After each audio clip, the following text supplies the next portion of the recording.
Nós vamos conversar agora com o Sandro Teixeira, que é professor de pós-graduação em Ciências Militares da Escola de Comando do Estado-Maior do Exército. Eu imagino, não é, professor, que seja uma estratégia essa utilizada pelos terroristas, que até vocês que estão relativamente habituados a estudar isso devem ficar surpresos, né? Bom dia, obrigado pela entrevista.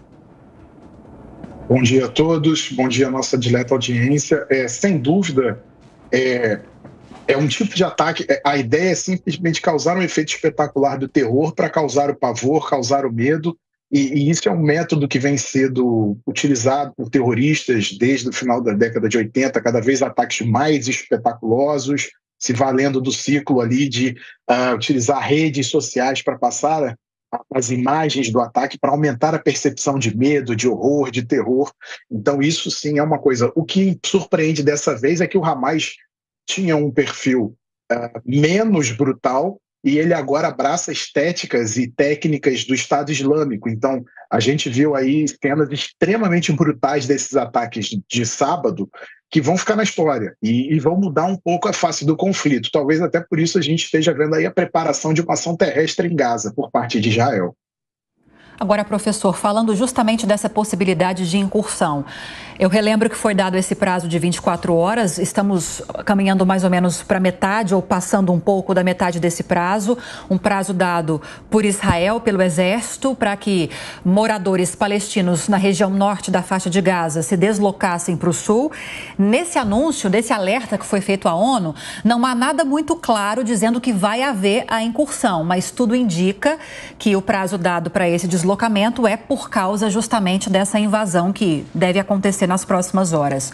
Levando-se em consideração as características desse exército de Israel, como deve se dar essa incursão por terra se ela realmente acontecer?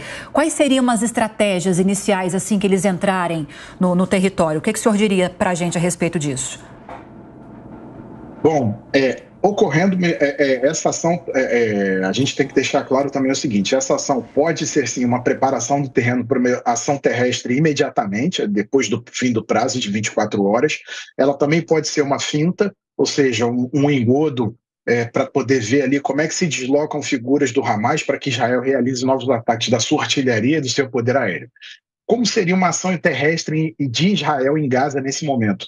A gente tem que lembrar que a Força Aérea Israelense até ontem, em 6 dias de operações, ela lançou 6.000 bombas contra Gaza. Isso é mais do que a média americana na campanha, nos 5 anos de campanha aérea dos Estados Unidos contra o Estado Islâmico, no Iraque e na Síria.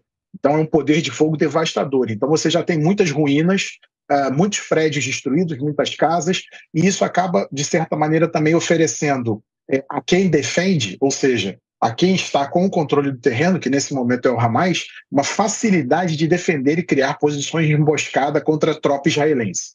Então, os israelenses, por sua vez, já têm expertise em combate urbano, é uma das missões mais difíceis de serem dadas a uma força armada, é o combate urbano, especialmente uma área populada e extremamente densamente povoada como Gaza.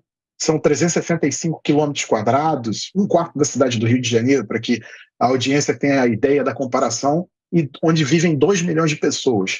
Então, provavelmente Israel deve utilizar meios de engenharia, como tratores blindados que ela possui, apoiando os blindados de infantaria, e a infantaria deve penetrar nas edificações, não ficar na rua, onde normalmente ocorre o tipo de emboscada feito por os terroristas do Hamas, e assim foi em 2009 e em 2014, nas outras operações terrestres de Israel em Gaza. Então, Israel deve avançar limpando ali o máximo possível, removendo os obstáculos e se valendo do seu poder de fogo. Então, você deve utilizar aí, como a gente está vendo nas imagens, esses blindados de transporte de infantaria e carros de combate, que é chamado popularmente de tanque, para fazer o fogo direto contra aqueles pontos que possam oferecer resistência ao avanço da infantaria israelense. Então a gente deve ter isso. E agora, é um tipo de operação que, apesar da tecnologia, apesar da capacidade de treinamento da tropa, ela causa baixas, porque o cenário urbano ele é muito impiedoso, tanto com defensores quanto com atacantes. É sempre um tipo de ofensiva que produz muitas baixas. Agora, professor, seria muito óbvio, ingênuo até, a gente imaginar que a partir do alerta de Israel, todos os civis, todos os inocentes iriam migrar para o sul e no norte, quem fica é terrorista, quem fica é integrante do Hamas, até porque o Hamas é um habitual utilizador de civis como escudos humanos, como eles fizeram agora, sequestrando gente em Israel e levando para o seu território. Qual é a intenção de Israel, de fato, ao fazer esse anúncio? Além de se blindar de críticas na comunidade internacional, né? Qual é, do ponto de vista tático, a intenção de Israel de fazer esse anúncio com 24 horas de antecedência? E como é que o senhor imagina que um grupo terrorista vai lidar com esse alerta? Bom, o Hamas já deixou claro que ele não vai, ele inclusive respondeu aos folhetos lançados por Israel, às mensagens de SMS lançadas por Israel para todos os celulares na faixa de Gaza e as declarações em redes sociais, Twitter, Instagram e por aí vai. O Hamas já deixou claro, ele não autoriza, ele não aceita e ele não tolerará qualquer tentativa de migração daquelas pessoas que estão ao norte de Gaza, mais ou menos 1,1 milhão de pessoas, para o sul de Gaza. Então, Israel, além de que você já muito bem disse, buscar já demonstrar preocupação com a questão das baixas civis palestinas, ele também está colocando um desafio à autoridade do Hamas ali. Olha, eu vou entrar e eu quero que a população saia. E o Hamas está dizendo que não, justamente porque a ideia do Hamas é qual? Ele quer, como ele fez em 2009, como ele fez em 2014, colocar as suas principais posições defensivas nas áreas mais densamente povoadas, porque no meio da troca de tiros, no meio do fogo, vítimas palestinas ocorrerão. E a ideia é essa, para que justamente seja denunciado que Israel não tem essa preocupação com vidas civis palestinas. A ideia do Hamas é exatamente essa, não seria nem escudo humano, seria fortificação humana. Utilizar civis palestinos como escudos, como uma pseudo-proteção contra os projéteis israelenses, contra a artilharia israelense, contra a aviação israelense.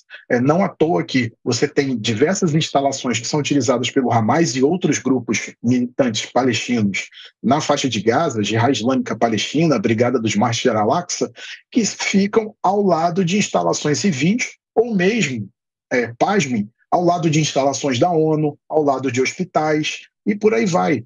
E mesmo até há o caso famoso de um jornalista europeu em 2014 que estava fazendo uma reportagem do lado de Gaza e enquanto ele falava no link ao vivo, militantes do Hamas, terroristas do Hamas, montavam um foguete para ser lançado atrás dele e lançaram um foguete, justamente para atrair um ataque das forças de defesa de Israel e vitimar aquele jornalista europeu na resposta. Então a ideia, a lógica é essa do Hamas, é de produzir muitas baixas palestinas, de perda de civis.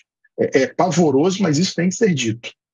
Professora, a Amanda Klein, nossa comentarista, vai participar dessa conversa também. Amanda. Professor, bom dia. O senhor ressaltou essas últimas incursões do exército israelense por terra na faixa de Gaza, 2009 e 2014. E nas duas vezes ele não logrou êxito no sentido de acabar com o Hamas.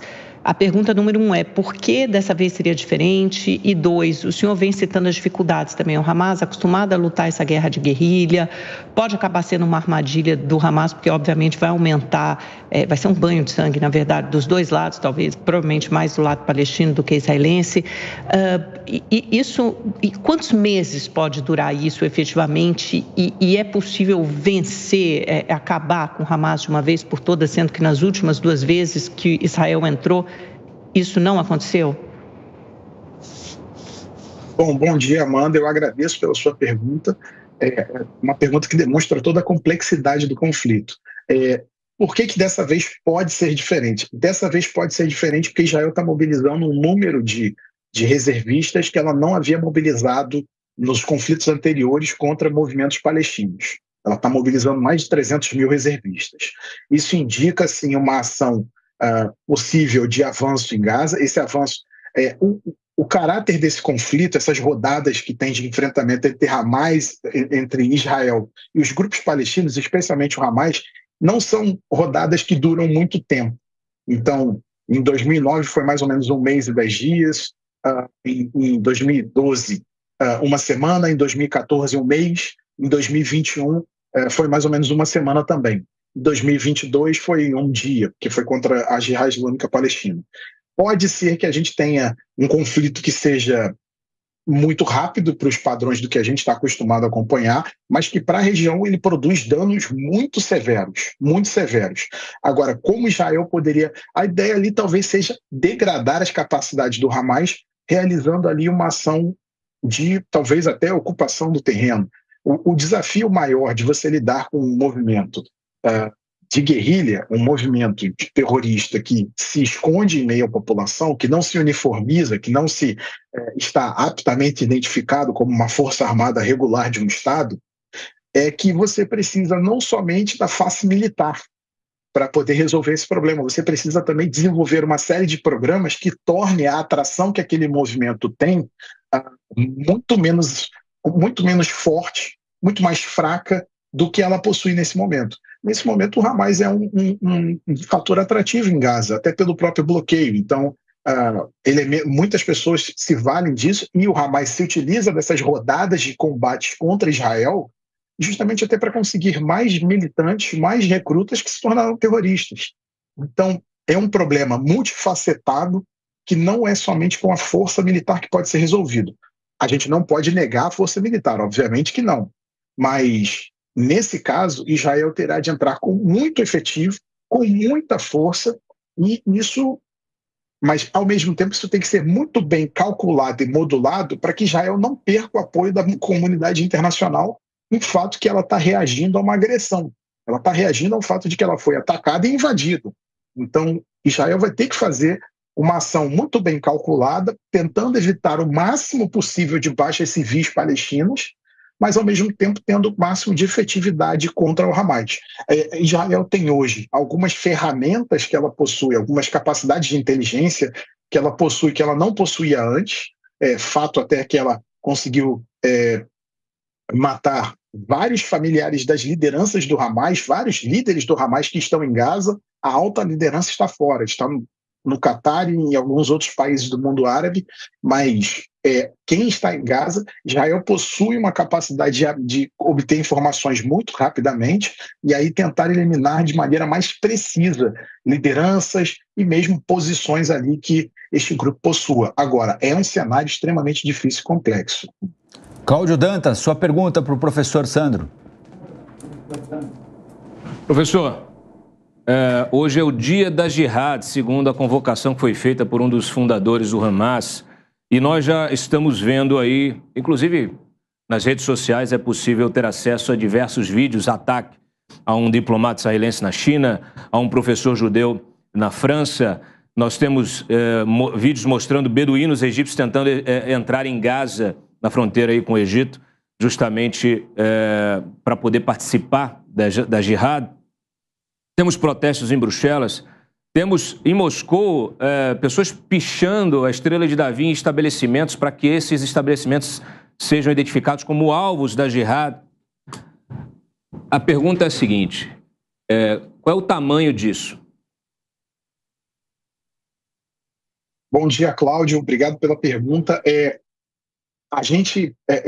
Eu não estou fugindo da resposta, mas eu vou dizer para você que o tamanho disso é algo a ver. A gente vai ter que esperar talvez o fim do dia ou o fim do próximo sábado para ver como isso será. É óbvio que isso é um teste do Hamas para ver se a sua mensagem com essa ofensiva, se ela reverberou no mundo árabe. A gente tem que lembrar que a causa palestina está bem marginalizada no mundo árabe.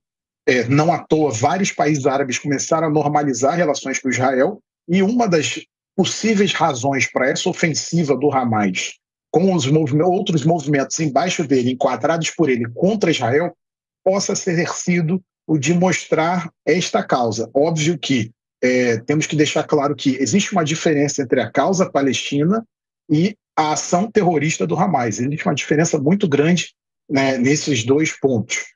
O tamanho disso é que a gente vai ter que ver. Havia já um certo temor, você muito bem citou a França, a gente viu a proibição ontem por parte do Ministério do Interior da França de protestos pró-Palestina. Apesar disso, houve um enfrentamento com a polícia, houve uma tentativa de protesto lá em Paris, e a ação vai ter que ser uma ação muito bem coordenada dos serviços de segurança em diversas partes do globo, para evitar que você tenha efeitos no sentido de pessoas que queiram demonstrar-se ou adquirir fama, porque há também essa questão no terrorismo, há aquele elemento lobo solitário com diversos problemas que vê ali uma possibilidade de causa de tentar revalorizar uma vida que às vezes não tenha sentido. Então esse também é um chamado para ataques terroristas no globo.